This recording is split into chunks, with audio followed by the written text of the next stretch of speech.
Oke guys, jadi saya baru pulang dari liburan tahun baruan. Jadi kalau orang-orang biasanya liburannya itu dari akhir tahun, dari tanggal 30, lalu kemudian tanggal 2 udah balik lagi untuk kemudian bisa kerja dan sebagainya.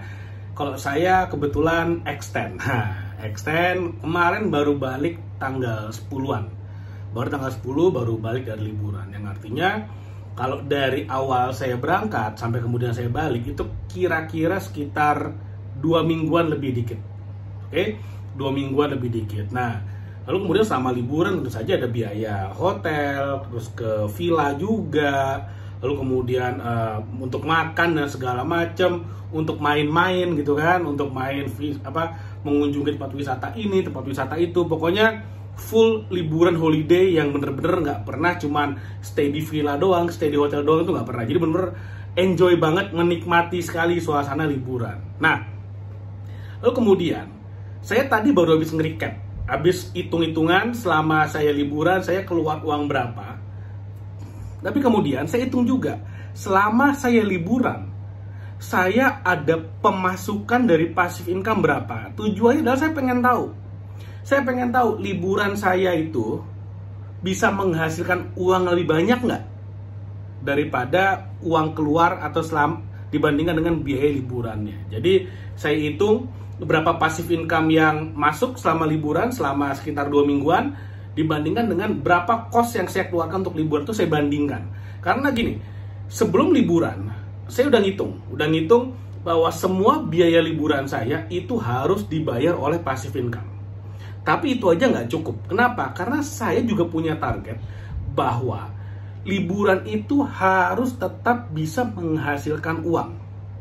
Nah, tapi yang saya ingin tahu lagi, yang next level lagi, yang level lebih tinggi lagi adalah selama liburan, passive income-nya harus bisa menghasilkan, atau aset-asetnya harus bisa menghasilkan passive income lebih banyak daripada biaya liburannya. Itu baru mantap namanya, itu baru keren banget.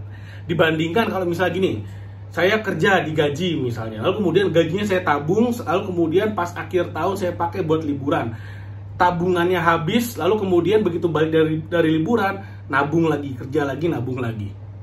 Kalau saya selesai kerja, maka tabungan saya habis, selesai, akhirnya saya nggak bisa ngapa-ngapain. Itu saya paling nggak mau. Jadi hanya tergantung dari kerja aja, saya nggak mau. Atau nggak, yang lebih parah lagi, yang menurut saya ini bener-bener menakutkan sekali adalah libur pakai hutang. Yang ada yang pay later kayak gitu kan. Liburan dulu, bayar belakangan. Liburan dulu, stres belakangan. Aduh, saya nggak mau. Dan saya juga sangat tidak menyarankan kamu yang udah subscribe YouTube channel ini untuk masuk ke golongan seperti itu. Please jangan.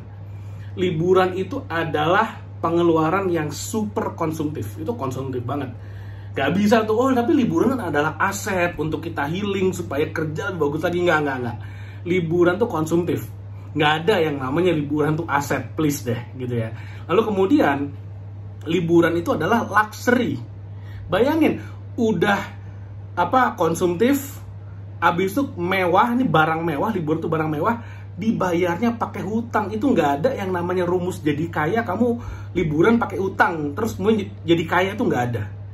Rumus jadi kaya cuma satu, kamu pakai hutang untuk bikin aset, untuk beli aset, lalu kemudian hasil dari asetnya kamu pakai buat bayar cicilan hutangnya. Nah, itu baru rumus jadi kaya.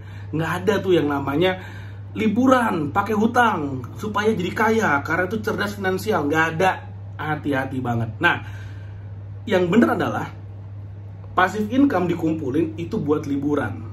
Nah, itu bener tuh. Nah, itu yang saya lakukan kemarin. Jadi passive income saya kumpulin, saya pakai buat liburan. Karena konsumtif, pengeluaran konsumtif itu harus dilawan dengan passive income. Itu rumus jadi kaya. Lalu kemudian yang lebih dahsyatnya lagi adalah selama liburan, aset tetap bekerja, menghasilkan income lebih banyak daripada biaya liburannya. Nah, ini yang kemudian tadi saya hitung-hitung nih. Lebih banyak mana uang yang dihasilkan atau biaya liburannya? Ternyata dari hasil rekapitulasi gitu ya, saya hitung-hitung, saya catat, ternyata passive income saya selama 2 minggu lebih itu lebih besar daripada apa yang saya keluarkan selama liburan kemarin. Nah, ini yang saya mau share. Apa aja portfolionya, apa aja sumber-sumbernya nanti, supaya kamu yang nonton video ini jangan berpikir saya flexing, saya pamer. Enggak. Saya tujuannya bukan mau pamer, bukan mau flexing, tapi saya ingin menginspirasi bahwa it works, it can be done. Ini bisa dilakukan. Karena beberapa sumber passive income saya, beberapa aset saya, itu saya mulai tanpa modal. Aset saya bisa miliki tanpa modal. Artinya, kamu yang sekarang nggak punya penghasilan pun bisa meng-ATM apa yang saya lakukan. ATM itu artinya amati, tiru, mentah-mentah. Tiru aja. Tiru apa yang saya lakukan. Kamu juga bisa. Nah, kenapa saya bilang kamu juga bisa? Karena kalau kamu nonton video ini, artinya satu, kamu punya akses ke smartphone. Kedua, kamu punya akses ke internet. Jadi jangan ada alasan lagi, wah tapi kan saya nggak punya data. Lah ini kamu nonton pakai apa kalau nggak punya data? Ini kan saya numpang tetangga, ya udah pakai data tetangga nggak apa-apa. Nggak ada alasan. Karena apa yang saya akan share di sini, kamu bisa tiru mentah-mentah. Kamu juga bisa lakukan. Jadi jangan ada alasan, saya nggak punya uang, saya nggak punya modal. Kamu cuma nggak punya keseriusan dan komitmen, gitu aja. Itu yang kamu nggak punya.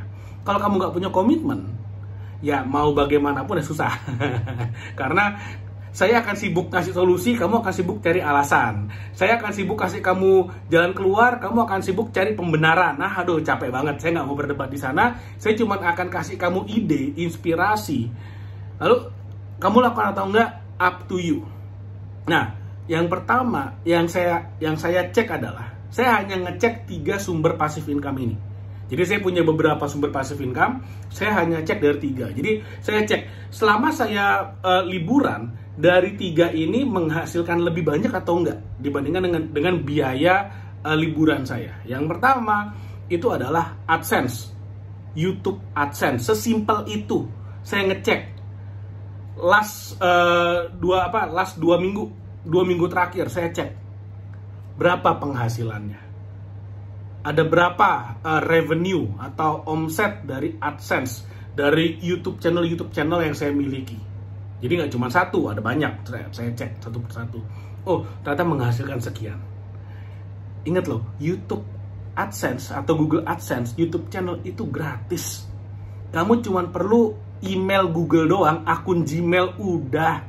Kamu bikin video gratis, kamu ngupload gratis. Datanya pakai data tetangga aja, internetnya pakai akses internet tetangga aja. It's okay, nggak apa-apa. Nah, gratis itu, bikin konten gratis, semuanya gratis. Itu yang pertama. Yang kedua, kalau kontenmu menarik, bagus, algoritma YouTube itu akan membantu kamu untuk dapat view yang banyak sekali, lebih banyak daripada jumlah subscribers yang kamu miliki. Dan yang menariknya lagi adalah, dari tadi saya lihat kan, saya ngecek tuh akun-akun saya, channel-channel saya cek. Yang menarik adalah ada video-video yang saya udah upload 3 tahun, 4 tahun yang lalu, dan dulu view-nya hampir nggak ada, bener kayak flat, hampir nggak ada yang nonton. Tiba-tiba, naik tinggi sekali. Apa yang terjadi? Saya nggak tahu, dan saya juga nggak perlu tahu. Tiba-tiba naik, tinggi banget. Ya udah, nikmati saja passive income-nya. Ngapain saya repot-repot? Oh, ini ada kejadian apa ya? Ini ada apa? Ada fenomena apa ya? Saya nggak peduli. Yang penting AdSense-nya masuk, passive income-nya datang, happy, selesai. Sesimpel itu. Nah, kamu bisa tuh lakukan.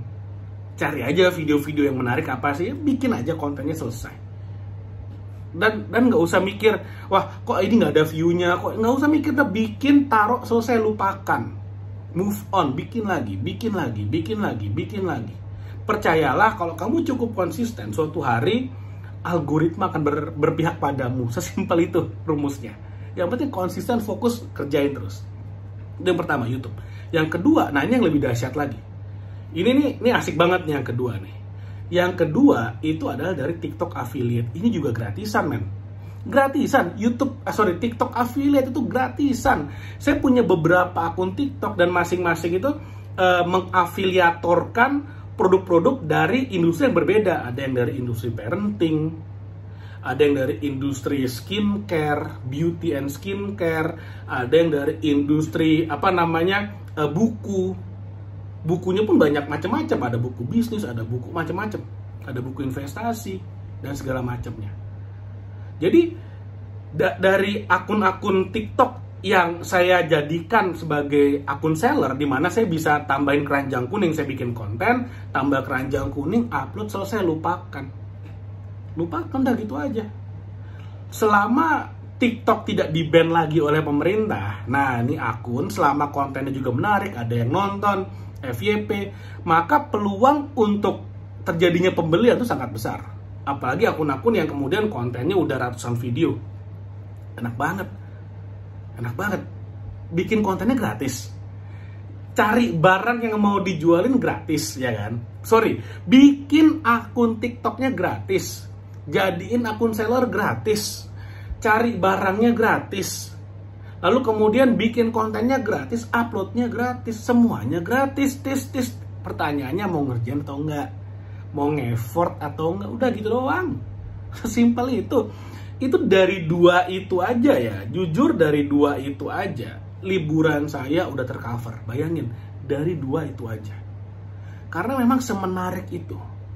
Sekali lagi, saya buka rahasia dapur. Memang semenarik itu. Saya nggak usah deh ngomongin emas, reksadana, saham. Itu saya nggak ngomongin deh. Saya juga ngecek juga berapa hasilnya. Saya nggak peduli juga. Karena buat saya investasi itu ya udah. Saya nginvest, saya lupain. Kapan dicek ya, nanti aja deh. Kalau misalnya at some point dalam hidup saya perlu duit, baru saya cek. Udah gitu aja. Kalau enggak, udah lupain, anggap aja uang hilang. Nah, asik banget. Nah, tapi yang menariknya adalah YouTube channel, TikTok affiliate, ini kan tanpa modal. Nggak pakai duit sama sekali. Kalau saham, iya harus beli sahamnya. Tergantung, untung 1 miliar dari saham. Bisa kalau belanjanya 100 miliar. Untung 1% aja 1 miliar tuh.